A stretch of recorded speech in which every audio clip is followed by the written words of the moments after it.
we got good assistants up, helping me inside. Mike Goff, Steve Murillo. I mean, Clay's in there. He's took them during individual. We're all in this thing together. We meet together as an offense. We understand what we need to do, and it's just, and in the running backs, the O-line go together. I mean, you got pass protection, you got the run scheme. Are they in the meetings together? They're in the meetings. We meet together. We're all together, and doing the run and the pass protection. So, and then the route wise, there's time Brian Ells takes them, T takes them, and works in the route combinations and things that we got to do that way. But we really think as a running back, I mean, he really fits in the O-line room.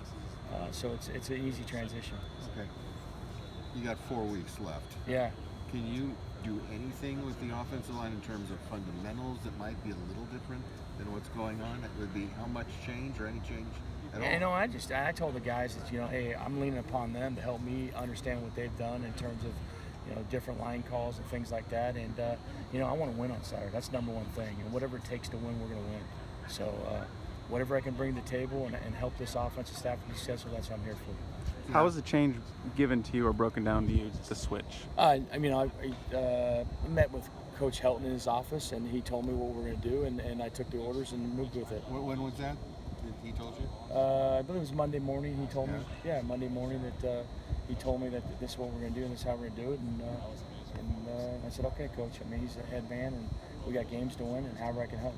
And in terms of starters, did you tell your offensive line, look at guys, we're going with what we have, or are all positions open? I mean, every day you roll out the balls, you see the best guys. You got to produce in practice. I mean, that's and we're looking for the best players to put on the team, put on the field to win.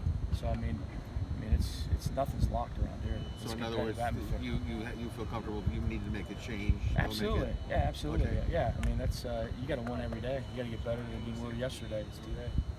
How did you spend those initial 24 hours once you became the O-line coach? I just think that I just kind of thought back and just how to approach this thing and just kind of started thinking back of when I coached the line. Things started coming back. It's kind of like riding a bike. Once you've done it, you kind of know. You just kind of fit back in there and went forward. Obviously, the production wasn't where you guys want it to be yet. What are some things that kind of stood out to you when you analyze the line right now, the line play? No, I don't know. I'm going to go watch this practice film, and I can tell you tomorrow what we need to improve on. We'll probably see me coach. We can't talk to you tomorrow. Yeah, but I mean, you'll see things I'm preaching tomorrow when I'm coaching to try to get things fixed, and we'll go from there. But you didn't see anything when you looked at it yesterday? Game film? Game film. I mean, I watched the film. Everybody saw it. You saw it. Yeah. I mean, you watched it. I imagine you went back and watched it again. You probably have your opinion. I have my opinion. And we could both sit here and talk about it. You're smarter than I am. Yeah, but it doesn't. I mean, the bottom line is we're on to this next week against Oregon State. And this is the most important thing is right now. Yeah. We don't dwell on the past. Today's a new day. One of the things they've talked about, and you've heard it probably a million times, is physicality on the offensive line. What can you present? You were at Stanford to is it a mindset basically? Yeah, I mean it's a mindset, and they've had it here. I mean there's nothing new. I mean you got guys, you build a chemistry inside the room, and that's. I mean everybody's when you're a great team, you're a physical team. When you're a great team, you're a physical team, and that's the easiest way to put it.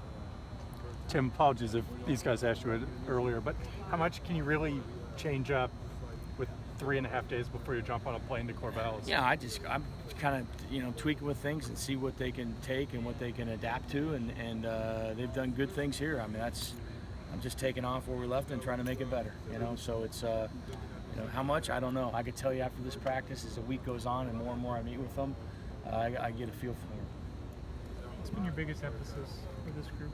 We're one heartbeat. We're going to lead this football team, and and championships are won between the offensive line and defensive lines. Never change, and a great quarterback. So, we do what we can do, control what we can control. We got to finish, and do it over and over.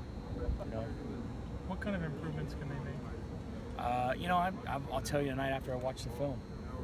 I couldn't. I'm going to watch the film and make an assessment from there. It was just 2 days on the job here at the offensive line coach. I was a running back coach, and I got both titles now. So I'll tell you tomorrow if you come out to practice, you watch me making corrections. How's coaching both units? How do you kind of delineate? Yeah, I like it. It's fun. I got good help upstairs, and we're all in together, and it's fun. All the O-line and running backs are meeting together, so it's a neat deal where they're hearing when I'm coaching the line, and the line's hearing when I'm coaching the back. So it kind of goes hand in hand. It kind of paints the big picture for them. Who's primarily helping you out? Mike Goff's helped me out. Steve Murillo's with me. Clay's with me. He's with the running back. So I mean, it's everybody. Everybody's. It takes an army to get things fixed. It takes a village, right? So it's everybody helping each other out. With Clay's role changing, more of a signal caller this week, he was very instrumental in helping with the running back personnel. How will that change this week? That's a good question. We got to visit about that as a staff. I would imagine we keep it the same. It's been working pretty darn good. So I imagine Clay's running. And he's going to be calling the plays. So he'll probably have a really good feel of who he wants personnel-wise for the different schemes that he's calling. What has it been working with the run game? What's that? If you had to just, one sentence, what has it been going? Well, last week we rushed for how many yards? Yeah, no, last 145, I think. 146. That's a good day. That's a good start, And we got a challenge on our hands with this big front that we're playing up in Corvallis. So, week to week has changed. I'm focused on this week. This week's most important. One more, guys. How much is player experience with It helps a lot. I mean, I've been with him in the room in 14, so I kind of think the same way he thinks. I kind of understand what he wants, and so it helps him huge. It's great when you be able to work with somebody because you kind of know what they're thinking already.